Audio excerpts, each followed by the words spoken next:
Когда ребенок лежит на животе, ему можно сделать дренажный массаж. Это помогает отхождению мокроты. Делается он вот до этой части, только верхнюю часть, чтобы органы вот эти не повредить.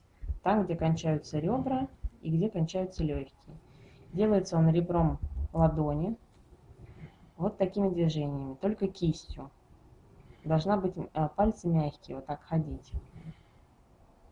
Делается вот так вот, только быстро.